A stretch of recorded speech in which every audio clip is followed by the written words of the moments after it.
Now, ultimately, Bob Kerrey signed a letter of agreement with you folks, so he had to have, taken part in the negotiations at some point, which is an interesting thing, given that one of the student demands was that he resign.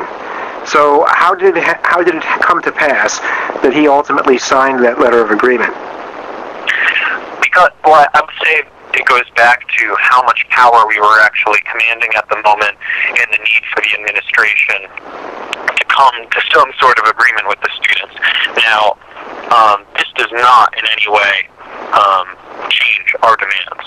As far as I'm concerned and my organization's concerned, and from what I know, as far as the students are concerned, more broadly, this does not change very much.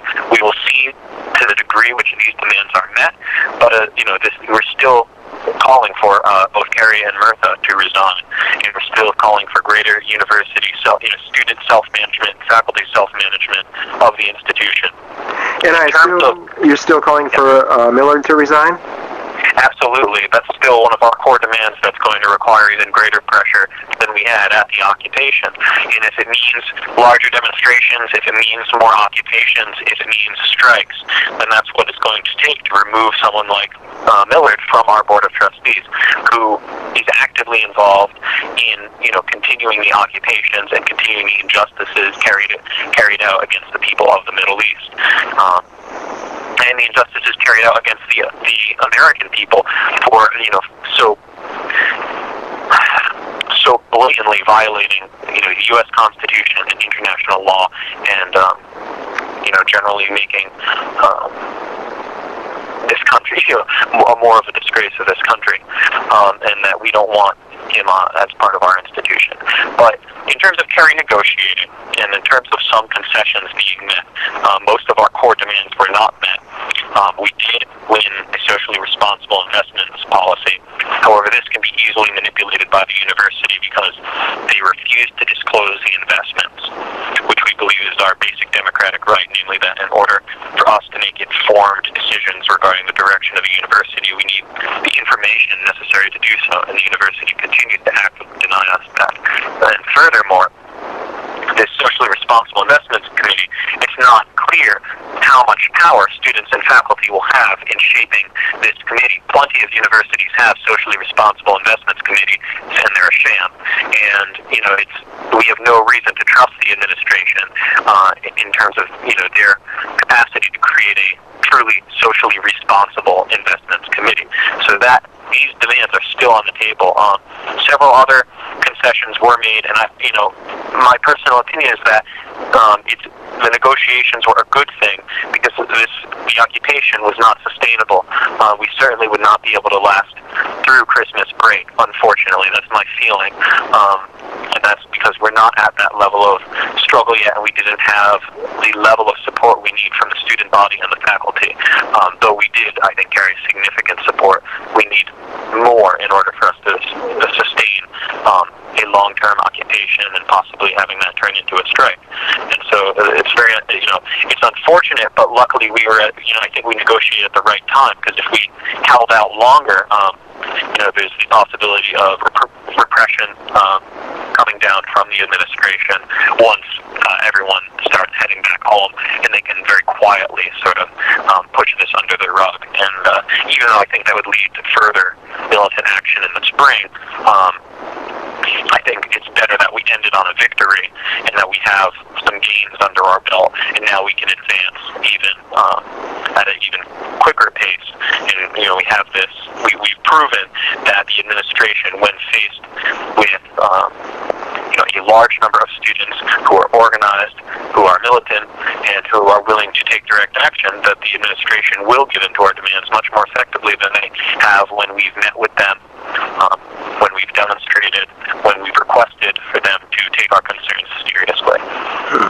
Now, a couple of the campaigns have a public face. For example, the campaign against Millard has the L3 protests that have happened at their corporate headquarters, which other groups have been involved with, War Resisters League, SDS, and so on. So I'd like to ask you, how can people who want to help plug in to the Radical Student Union and your campaigns that are open to the general public? Well, first of all, any students who hear this interview, please contact us at thenewschoolforrevolution@gmail.com, and we can talk about coordinating, organizing efforts. And this isn't just the students in New York City; it's the students anywhere. Because if your university is not affiliated with L3, there's a very good chance they're affiliated with a company that fulfills a similar function within our society and within the imperialist framework as L3.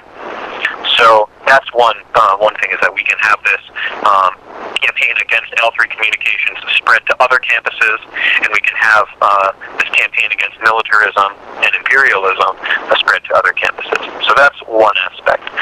However, more concretely and more specific to our work, we need people to help apply pressure to L3 and to the new school administration.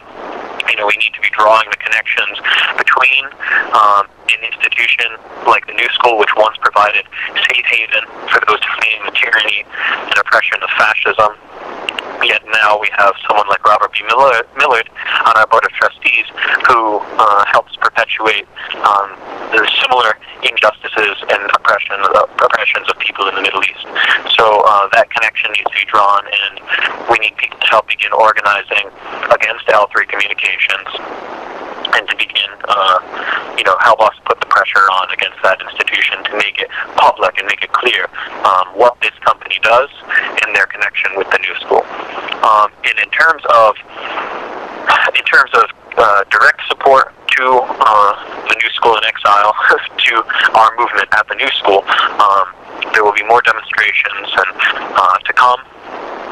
And there will be more actions to come, of which we will need, people to coordinate media support, in which we will need people to provide, their bodies and come and support us, and to participate. And in terms of the larger implications of this is not just about a university problem. This is not just about a problem at the new school. This is not just about a problem of militarism. This is a larger problem of lack of popular participation and self-management within the institutions of which we are a part of. And it's our hope that this will spread not only to other universities, but to workplaces and other institutions that affect people's lives. Because, the ultimate problem with the mismanagement of the university, it's not a question of having the right managers or the right bosses or the right administration. It's a question of the people who make up that institution, the workers and the students and the faculty, of them having control over the decisions that affect them. Similarly, in workplaces, it's not a question of having a more efficient or more benevolent manager. It's a question of the workers themselves managing the workplace. And so this is how we see our specific struggle at the new school fitting into a larger social struggle in the United States and internationally. Great. Well, I can say, as somebody who was outside the new school during the occupation, it was very inspiring. So thank you for a great action, and thank you for taking the time to talk to me. And as we like to say at NLN, we'll see you in the streets, Pat. All right, we'll see you in the streets now. Thanks.